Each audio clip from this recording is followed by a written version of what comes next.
Hello student, welcome to study of commerce. तो जैसा कि मैंने अपने चैनल पे क्लास 11 की प्लेलिस्ट बनाई है स्टैटिक्स फॉर इकोनॉमिक्स, जो आपकी बुक है उसकी, ठीक है। तो उसमें हम अभी तक चैप्टर 5 डिस्कस कर चुके हैं और चैप्टर 6 के 3 या 4 पार्ट मैं अपलोड कर चुकी हूँ, जो कि है आपका मेजर्स ऑफ डिस्पर्जन। तो उसमें हमने सीखा है कि मेजर्स ऑफ डिस्पर्जन का क्या मतलब होता है, ठीक है, कैसे हम रेंज के थ्रू डिस्पर्जन को कैलकुलेट करते हैं, कैसे हम मीन डेविएशन कैलकुलेट करते हैं, कैसे हम स्टैंडर्ड डेविएशन कैलकुलेट करते हैं। तो ये सब हम प्रीवियस वीडियोस में देख चुके हैं। तो पहले आप वो वीडियोस देख लीजिएगा, वो सारी पार्ट्स देख लीजिएगा, तभी आप लास्ट पार्ट देखने आइएगा। ये इस चैप्टर का लास्ट पार्ट होगा मेजर्स ऑफ डिस्पर्जन का, ठीक है। और वीडियो अगर पसंद आएगा तो लाइक कर दीजिएगा, चैनल को सब्सक्राइब कर दीजिएगा आगे की और वीडियोस देखने के लिए। और अगर आप कॉमर्स के स्टूडेंट हैं या कॉमर्स के किसी भी एग्जाम की प्रिपरेशन कर रहे हो तो इस चैनल को सब्सक्राइब कर सकते हैं। मैं आपकी ज़्यादा से ज़्यादा हेल्प करने की कोशिश करूंगी। और दूसरी चीज़, अगर आप मुझे इंस्टाग्राम, टेलीग्राम या फेसबुक पे फॉलो करना चाहते हैं तो डिस्क्रिप्शन बॉक्स में लिंक दिया हुआ है, आप मुझे फॉलो कर सकते हैं, ठीक है। तो चलिए आज का वीडियो स्टार्ट करते हैं। तो आज हम जो बात करने वाले हैं, जो प्रीवियस टॉपिक हमने छोड़ा था उसकी बात करेंगे, जो कि आपका absolute and relative measures of dispersion, ठीक है। तो हमारे जो मेजर्स या टाइप्स ऑफ मेजर्स होते हैं वो दो तरह के होते हैं। एक आपके एब्सोल्यूट मेजर्स होते हैं और दूसरे आपके रिलेटिव मेजर्स होते हैं, ठीक है। तो एब्सोल्यूट मेजर्स ऐसे मेजर्स होते हैं जिसमें जो डेटा होता है वो जिस यूनिट में होता है उसी यूनिट में हम उसकी वैल्यू को कैलकुलेट करते हैं, यानी उसका आंसर भी उसी यूनिट में निकलता है। अगर केजी में आपका डेटा दिया हुआ है तो हमारा आंसर भी केजी में निकलेगा, अगर सेंटीमीटर में दिया हुआ है तो सेंटीमीटर में ही निकलेगा। वो हमारे एब्सोल्यूट मेजर्स कहलाते हैं, ठीक है, जिसमें हमारी यूनिट्स चेंज नहीं होती, ब्रिटिश जैसा हमारा डेटा होता है वैसा हमारा रिजल्ट निकल के आता है। तो अगर हम रिलेटिव मेजर्स की बात करें तो रिलेटिव मेजर्स ऐसे मेजर्स होते हैं जिसमें हमारी जो वैल्यू है वो चेंज हो सकती है। वो कोई जरूरी नहीं है कि जिस यूनिट की वैल्यू हो उसी यूनिट में उसका आंसर आए, ठीक है। तो चलिए क्वेश्चन हम यहाँ पे हम देख लेते हैं कि एनसीईआरटी बुक में हमारा क्या दिया हुआ है। तो all the measures describe so far are absolute measures of dispersion. तो अभी तक जो हमने मेजर्स पढ़े हैं वो सब हमारे क्या थे, एब्सोल्यूट मेजर्स थे डिस्पर्जन के। They calculate a value which at times is difficult to interpret.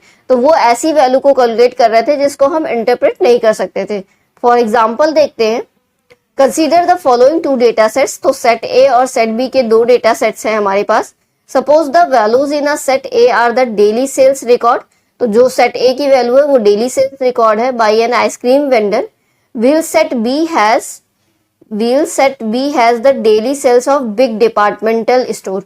और जो सेट बी है उसमें जो डेटा है वो बड़ी डिपार्टमेंटल स्टोर है उसका है, ठीक है, उसके डेली सेल्स का है। Range for set A is 500 whereas for set B. तो हमारी जो रेंज है वो सेट ए के लिए 500 आ रही है, जबकि जो हमारी सेट बी है उसकी जो रेंज आ रही है वो आ रही है 30,000। The value of range is much higher in set B. तो देख रहे हैं हम कि हमारी जो सेट बी है उसकी जो रेंज है वो बहुत ज्यादा आ रही है, क्योंकि 30,000 आ रही है, और जो हमारा सेट ए है उसमें केवल 500 आ रही है। Can you say that the variation in sales is higher for the departmental store. तो हम ये कह सकते हैं कि जो डिपार्टमेंटल स्टोर है वहां पे सेल्स का वेरिएशन काफी हाइयर होता है। It can be easily observe that the highest value in set A is double the smallest value. तो ये हमने ऑब्जर्व किया कि जो हमारी हाईएस्ट वैल्यू सेट ए की है वो डबल द स्मॉलेस्ट वैल्यू से, whereas for the set B it is only 30% higher. जबकि सेट बी में अगर हम देखें तो उसमें केवल 30% हाइयर है। तो हमारा ये जो एब्सोल्यूट मेजर है ये हमें क्या देता है, एब्सोल्यूट मेजर में गिव मिसलीडिंग आइडियाज। तो ये हमें मिसलीडिंग आइडियाज देता है, यानी हमें ये मिसलीड करने की कोशिश करता है about the extent of variation, specially when the averages differ significantly. तो जब हमारे एवरेजेस डिफरेंट होते हैं तो ये हमारे वेरिएशन में जो है मिसलीडिंग करने की कोशिश करता है, मतलब वो मिसलीड करता है हमें, ठीक है, जो हमारे एब्सोल्यूट मेजर्स होते हैं। आगे देखते हैं, another weakness of absolute measure is that they give the answer in the units in which original values are expressed. तो जैसा कि मैंने आपको बताया कि एब्सोल्यूट मेजर्स में क्या होते हैं, जिस तरह के क्वेश्चन जिस यूनिट में दिए हुए हैं उसी यूनिट में उसके आंसर भी आते हैं, ठीक है। तो consequently if the values are expressed in kilometres the dispersion will also be kilometre. तो अगर किलोमीटर में वैल्यू दी है तो हमारा डिस्पर्जन भी किलोमीटर में आएगा, ठीक है। However if the same values are expressed in metres, तो अगर हमारी वैल्यू मीटर्स में है तो हमारा जो एब्सोल्यूट मेजर होगा वो मीटर्स में आएगा, ठीक है।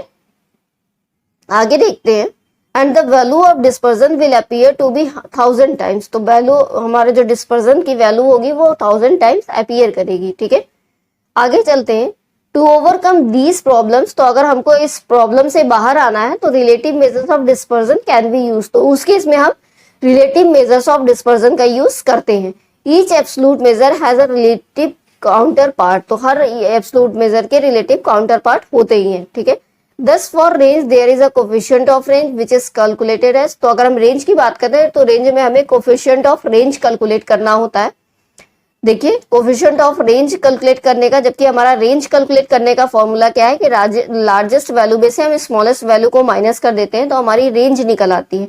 और अगर हमें कोफिशिएंट ऑफ रेंज निकालना है तो हमारा फॉर्मूला क्या हो जाएगा कि largest minus smallest divided by largest plus smallest, ठीक है। उसका जस्ट अपोजिट कर देते हैं तो हमारा क्या निकल आता है, कोफिशिएंट ऑफ रेंज निकल आता है, ठीक है। आगे देखते हैं।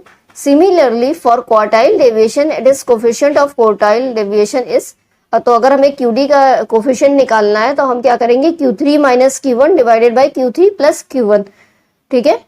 अगर क्वार्टाइल डेविएशन निकालते हैं तो उसका फॉर्मूला हो जाता है Q3 माइनस Q1, और यहाँ पे फॉर्मूला क्या है, क्योंकि कोफिशिएंट ऑफ क्वार्टाइल डेविएशन है तो Q3 minus Q1 divided by Q3 plus Q1। चलिए आगे देखते हैं। फॉर मीन डेविएशन, तो अगर हम मीन डेविएशन की बात करें तो उसका कोफिशिएंट कैसे निकलता है, mean deviation divided by median. तो अगर हम मीडियन के थ्रू निकाल रहे हैं तो mean deviation divided by median कर देंगे, और अगर हम मीन के थ्रू निकाल रहे हैं तो mean deviation divided by mean कर देंगे हम, ठीक है। तो वही हमारा कोफिशिएंट ऑफ मीन डेविएशन निकल जाएगा। Thus, if mean deviation is calculated on the basis of the mean, it is divided by mean. तो उस केस में हम mean से divide कर देते हैं, ठीक है। If a median is used to calculate mean deviation, it is divided by the median.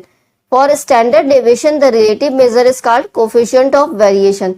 Standard deviation की केस में relative measure क्या होता है, coefficient of variation. तो इसका कैलकुलेशन, इसका फॉर्मूला क्या होता है, standard deviation divided by arithmetic mean into 100।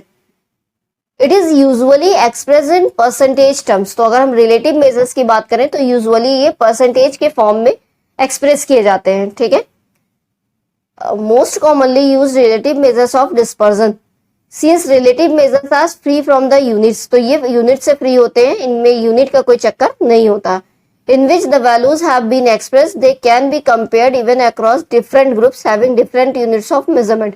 तो इसमें चाहे जो वैल्यू एक्सप्रेस हो किसी भी यूनिट में हो, हम उसको डिफरेंट यूनिट्स के मेजरमेंट से जो है कैलकुलेट या कंपेयर करते हैं, ठीक है। तो यहाँ पे यूनिट का कोई टेंशन नहीं होता रिलेटिव मेजर्स में। तो आई होप आपको एब्सोल्यूट मेजर और रिलेटिव मेजर दोनों के बीच का डिफरेंस क्लियर हो गया होगा। चलिए अब हमारा जो नेक्स्ट टॉपिक है वो है लॉरेंस कर्व। लॉरेंस कर्व भी हमारा एक मेजर ऑफ डिस्पर्जन है। The measures of dispersion discuss so far, तो अभी तक हमने जो मेजर्स ऑफ डिस्पर्जन डिस्कस किए थे वो आपके न्यूमेरिकल वैल्यूज से कैलकुलेट होते थे, और अब हम बात करने वाले हैं कर्व की, ठीक है। तो ये हमारा एक ग्राफिकल मेजर होता है। एक graphical measures called Lawrence curve is available for estimating inequalities in distribution. तो अगर किसी डिस्ट्रीब्यूशन में इनइक्वालिटीज को फाइंड आउट करना है तो उसके लिए हमारा एक मेजर है जो कि है क्या, लॉरेंस कर्व, ठीक है। चलिए आगे समझते हैं। You may have heard of statement like top 10% of the people of a country earn 50% of the national income, will top 20% account for 80%, ठीक है। तो ऐसा हमने कभी सुना ही है। An idea about income disparities is given by such figures. तो जो इनकम डिस्पैरिटीज का आइडिया है वो इसी फिगर से लगाया जाता है। Lorentz curve uses the information expressed in a cumulative manner to indicate the degree of inequality। तो जो हम क्यूमुलेटिव मैनर में अपने डेटा को मतलब दिखाते हैं उसमें ही हम लॉरेंस कर्व, उसी के बेस पे हम इनइक्वालिटीज को फाइंड आउट करते हैं लॉरेंस कर्व में। For example, Lawrence curve of income gives a relationship between percentage of population and it's shares of income in total income. तो ये एक तरह का रिलेशन बताता है। It is especially useful in comparing the variability of two or more distribution। तो इसका main useful ये कहाँ पे होता है, जब हमें वेरिएबिलिटी कंपेयर करनी हो दो या दो से अधिक डिस्ट्रीब्यूशंस की, ठीक है। Bye drawing two or more Lorenz curve on the same axis. तो जब हम एक ही एक्सिस पे दो या दो से अधिक लॉरेंस कर्व ड्रॉ करते हैं तब हम आपस में कंपेयर करते हैं वेरिएबिलिटी को, ठीक है। चलिए अब देखते हैं कि हम कैसे कंस्ट्रक्शन करते हैं लॉरेंस कर्व। लॉरेंस कर्व का, तो हमें कुछ स्टेप्स फॉलो करने होते हैं। Calculate class mid point two obtain column 2 of table 6.4। तो हमें सबसे पहले क्लास का मिड पॉइंट निकालना होता है, जैसा कि यहाँ पे हुआ है। तो हमने क्लास का मिड पॉइंट निकाला है, तो 0 से 5000 का मिड पॉइंट 2500 हो जाएगा, 15,000 का 7,500 हो जाएगा, 30,000 का 15,000 हो जाएगा। तो इसी तरीके से हमने सबकी मिड पॉइंट निकाली है, और फ्रीक्वेंसी तो हमारी दी ही होती है क्लास की। अब इसकी हमें टोटल इनकम निकालनी है। तो टोटल इनकम निकालने के लिए, जो कि हमारा फोर्थ है, टोटल इनकम निकालने के लिए क्या करेंगे, हम इसको इससे मल्टीप्लाई कर देंगे फ्रीक्वेंसी को मिड पॉइंट से। तो 5 को 2500 से मल्टीप्लाई करेंगे तो 12,500 आएगा, 7,500 को 10 से मल्टीप्लाई करेंगे तो 75,000 आ जाएगा। तो उसी तरीके से सारी वैल्यूज को हमने मल्टीप्लाई कर दिया है। लास्ट में हमारे पास 50 के लिए कोई मल्टीप्लाई करने के लिए वैल्यू नहीं बची है, तो लास्ट वाला हमारा क्या हो जाता है, ओवरऑल टोटल हो जाता है। तो इसका सम हो गया है हमारा 9,72,500। ठीक है, आप देख भी लीजिए, तो यही आएगा टोटल। ठीक है, उसके बाद हमने परसेंटेज ऑफ फ्रीक्वेंसी निकाला है, फिर परसेंटेज ऑफ टोटल इनकम निकाला है। जैसा कि इसमें लिखा भी हुआ है कि स्टेप क्या है कि calculate the estimated total income of employees in each class. तो टोटल इनकम हमने कैलकुलेट की है, वो भी कैसे, फ्रीक्वेंसी को उसके मिड पॉइंट से मल्टीप्लाई करके। ठीक है, उसके बाद हमने उसकी ईच क्लास को परसेंटेज में निकाला है टोटल फ्रीक्वेंसी की। ठीक है, उसके बाद क्या किया है, prepare less than cumulative frequency and cumulative income. Cumulative frequency और क्यूमुलेटिव इनकम को प्रिपेयर किया है। चलिए देखते हैं कैसे प्रिपेयर किया है। ये लेस देन फ्रीक्वेंसी, फ्रीक्वेंसी हमारी लेस देन ये आई है, क्यूमुलेटिव इनकम ये है, क्यूमुलेटिव परसेंटेज ये है। ठीक है, अब आगे देखते हैं स्टडिंग द लॉरेंस कर्व। तो अब हम लॉरेंस कर्व को स्टडी करने जा रहे हैं। लॉरेंस कर्व हमारा इसी शेप में होता है, तो ये दिख रहा होगा आई होप आपको। तो लॉरेंस कर्व का क्या मतलब होता है कि ये आपकी एक एक्स एक्सिस पे ये लाइन खिंच जाती है। ठीक है, उसके बाद क्या होता है कि इससे ये जो हमारा ये कर्व है, जो वैल्यूज हमने इसमें दिखाई है, ये से जितना दूर रहेगा उतना ज्यादा हमारा डिस्पर्जन होगा। ठीक है, उतनी इनइक्वालिटीज होगी। जैसे ये इतना दूर है तो इसका डिस्पर्जन इतना है, ये इतना दूर है तो इसका डिस्पर्जन इतना है, ये इसके बराबर है तो मतलब नो डिस्पर्जन या जीरो डिस्पर्जन है। ठीक है, तो इसी तरीके से इसको हम देखते हैं, जैसा कि इसमें दिया भी है कि O is called the line of equal distribution. OE को हम लाइन ऑफ इक्वल डिस्ट्रीब्यूशन कह रहे हैं।